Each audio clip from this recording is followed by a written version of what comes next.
Hello students, कैसे हैं आप सभी। उम्मीद है अच्छे होंगे।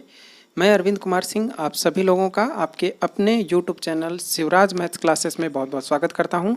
आइए आज हम क्लास 9th में चैप्टर 4 जिसका नाम है दो चरों में रैखिक समीकरण यानी linear equation in two variable, जिसकी एक्सरसाइज 4.1 शुरू होगी। उससे पहले उसके कुछ थोड़े से कॉन्सेप्ट और इसके कुछ एग्जाम्पल्स के साथ इसकी शुरुआत करते हैं। आइए पहले देखते हैं कि दो चरों में रैखिक समीकरण होता क्या है। What is linear equation in two variable. देखिए, ऐसा समीकरण जिसे ax plus B Y plus c बराबर 0 के रूप में व्यक्त किया जा सकता है, जहाँ पर a, b और c ये क्या है, रियल नंबर है, वास्तविक संख्याएं हैं, है ना। मतलब ऐसा एक्सप्रेशन जिसे ax plus B Y plus C equal to 0 के रूप में रिप्रेजेंट किया जा सके, where a, b, c are real numbers. तो और a एंड b है ना, जीरो नहीं हो सकते, शून्य नहीं है, ये शून्य नहीं हो सकते दोनों टर्म, उसे दो चरों में रैखिक समीकरण कहा जाता है। तो इस तरह का अगर कोई हमें इक्वेशन मिल जाए तो वो क्या है, दो चरों में रैखिक समीकरण है। उदाहरण के लिए आप देखिए 2x प्लस 3y माइनस 5 बराबर 0, ये ax यानी a की जगह पे यहाँ पे 2 है और x है, बी वाई बी का मतलब यहाँ पे 3 है और y है, और c की वैल्यू क्या है यहाँ पे -5 है, क्योंकि प्लस नहीं है तो इसका मतलब -5 है। तो ये इस फॉर्म में लिखा हुआ है। ऐसे ही -7x plus 3y minus 8 equal to 0 आदि इस तरह से बहुत से इक्वेशंस हो सकते हैं जो हमारे लीनियर इक्वेशन होंगे इन टू वेरिएबल। लीनियर का मतलब होता है एक घात। देखिए x की एक घात है, यहाँ भी एक घात है, यहाँ भी एक घात है, यहाँ भी एक घात है, तो एक घात वाले को लीनियर बोलते हैं। यहाँ भी एक है, यहाँ भी एक है, ठीक है ना। तो एक घात वाला समीकरण जो होता है वो लीनियर इक्वेशन होता है। अगर आप इसी को 2x स्क्वायर और प्लस 3y माइनस 5 बराबर 0 करेंगे तो ये क्या है, ये लीनियर इक्वेशन नहीं है, लीनियर इक्वेशन नहीं है ये, ठीक है ना। ये क्वाड्रेटिक हो जाएगा, दो पावर हो जाएगी इन टू वेरिएबल, ठीक है ना। तो आप ये समझ लीजिए कि ये X square minus Y square है ना इक्वल टू 7 या -7 इक्वल्स टू 0, ऐसा कोई इक्वेशन आपको दिख रहा है तो ये लीनियर नहीं है, ये लीनियर इक्वेशन नहीं है, ठीक है ना, क्योंकि एक्स और वाई की घात हमेशा एक होनी चाहिए। तो ये होता है हमारा linear equation in two variable, यानी दो चरों में रैखिक समीकरण हमेशा ax plus B Y plus c बराबर 0 के फॉर्म में होगा। उम्मीद है आप समझ गए होंगे अच्छे से। आइए बच्चों उदाहरण नंबर 1 देखते हैं। देखिए उदाहरण नंबर 1 दिया है कि नीचे दिए गए समीकरणों को ax plus B Y plus C equal to 0 के रूप में लिखिए। मतलब द गिवन इक्वेशंस जो है नीचे, इनको रिप्रेजेंट करना है in the form of ax plus B Y plus C equal to 0 के रूप में, और प्रत्येक स्थिति में in each case A B C के मान बताना है कि ए बी सी की वैल्यू क्या है, क्योंकि ए बी सी यहाँ पे कुछ अलग अलग हैं इसमें, तो वो आपको बताना है। तो लिखेंगे सॉल्यूशन इसका पहला 2x plus 3y equal to 4.37 को ax plus B Y plus c बराबर 0 के रूप में व्यक्त निम्नवत करेंगे। दो बार व्यक्त नहीं रहेगा, हाँ, रूप में व्यक्त निम्नवत करेंगे। कैसे करेंगे, 2x का 2x लिखेंगे प्लस 3y का 3y लिखेंगे, पहले x का टर्म फिर y का टर्म, देखिए x का y का, फिर कांस्टेंट टर्म आना चाहिए। तो बराबर के इधर जो 4.37 है आप इसको राइट से लेफ्ट की तरफ ले आइए, दाएं से बाएं कर लीजिए। जब आप दाएं से बाएं करेंगे या बाएं से दाएं करेंगे तो आपके जो पद हैं उनके चिन्ह बदल जाएंगे। तो ये 4.37 है, ये -4.37 हो जाएगा, और बराबर इधर जब ये इधर चला जाएगा तो इधर क्या बचेगा, कुछ भी नहीं, तो 0। तो आप लिखेंगे 2x plus 3y minus 4.37 equals to 0। ये आपका समीकरण 1 बन गया। यही अभिष्ट ax plus B Y plus c बराबर 0 के रूप में है, यही आपका ax plus B Y plus c के रूप में है, ठीक है। अब समीकरण 1 की तुलना ax plus B Y plus c बराबर 0 से करने पर, अब इससे आप कंपेयर करेंगे तो देखिए यहाँ ax है और यहाँ 2x है, तो x मिल रहा है, तो a यहाँ और यहाँ 2, तो a की वैल्यू 2 हो जाएगी, ठीक है, a की वैल्यू 2 हो जाएगी। ऐसे ही बी वाई यहाँ 3y, तो b की वैल्यू क्या हो जाएगी, 3 हो जाएगी। और यहाँ पे इसके बाद प्लस सी है, यहाँ -4.37 है, तो ये कांस्टेंट टर्म है, तो c का मान -4.37, ये c की वैल्यू प्राप्त हो जाएगी। इस तरह से आप इसको ax plus B Y plus c के फॉर्म में रिप्रेजेंट कर लेंगे और ए बी सी की वैल्यू भी अलग अलग निकाल के दिखा देंगे, ठीक है। उम्मीद है समझ में आ गया होगा आपको ये पहला क्वेश्चन, ठीक है। सेकेंड पार्ट आइए देखते हैं। सेकेंड पार्ट है x minus 4 equal to √3y, ठीक है ना। तो इसको भी ax plus B Y plus c के फॉर्म में लिखना है, तो लिखेंगे दिस इम्प्लाइज x को x लिखा, ये √3y जो राइट साइड में है इक्वल के, उसको इधर ले आइए तो -√3y हो जाएगा, क्योंकि x के बाद y का टर्म चाहिए। अब फिर -4 तो इधर ही है, है ना लेफ्ट साइड, तो -4 इसके बाद लिख दीजिए। अभी इक्वल टू इधर क्या बचा, कुछ भी नहीं, तो आप 0 लिख देंगे। तो x minus √3y minus 4 equal to 0। यहीं अभिष्ट ax plus by plus c बराबर 0 के रूप में है। यहीं आपका ये निरूपित हो गया, ठीक है ना। ये आप देख रहे हैं, ये आपका ax plus by plus C equal to 0 के रूप में निरूपित हो गया। आप इसको कह रहेंगे कि ax प्लस कहाँ है, माइनस है, तो भैया आप इसको समझ लो कि ये x है और ये जो माइनस है वो उसकी जगह पहले प्लस लिख लीजिए और ब्रैकेट में लिखिए -√3, ये हो गया b, और यहाँ पे y लिखिए और प्लस, अब c की जगह पे क्या है, तो आप यहाँ पे ब्रैकेट में -4 कर लीजिए इक्वल टू 0। तो अब इस तरह से कर लेंगे तो देखिए यह है कि नहीं, ax plus by plus c के ही रूप में है। यहाँ एक जगह कुछ नहीं तो 1 है, क्योंकि किसी भी टर्म में एक का गुणा कर लें तो कोई फर्क नहीं पड़ता, वो एक ही है। तो आप ये बिल्कुल उसी फॉर्म में ax plus by plus C equal to 0, अब आपको क्लियर हो गया होगा, ठीक है ना। तो ये इस फॉर्म में हो गया। अब दिए गए समीकरण की तुलना ax plus by plus C equal to 0 से करेंगे। क्यों करेंगे, क्योंकि ये bc की वैल्यू भी हमें बतानी है।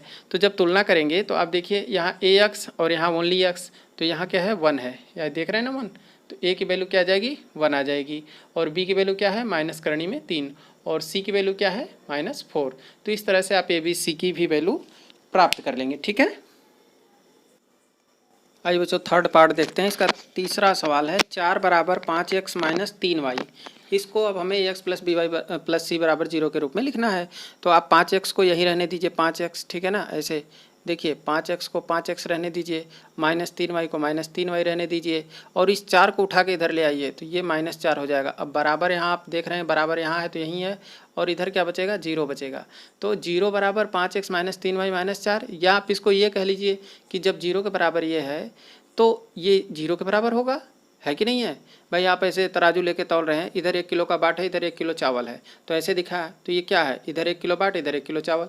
लेकिन जब ऐसे तराजू पलट देंगे तो 1 किलो चावल इधर, बाट इधर 1 किलो, तब तौलेंगे तब भी क्या है, तो चावल 1 किलो के बराबर है, ये 1 किलो चावल के बराबर है, ठीक है ना। तो आप देखिए 5x माइनस 3y माइनस 4 बराबर 0, 5x माइनस 3y माइनस 4 बराबर 0 हो गया। यहीं अभिष्ट ax plus by plus c बराबर 0 के रूप का है।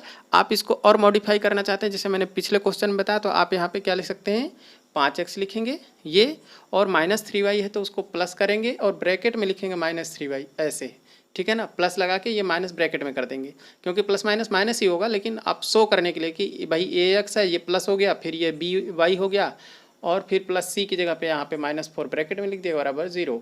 तो ये सब किस फॉर्म में है, ax plus by plus c के फॉर्म में है, ठीक है ना।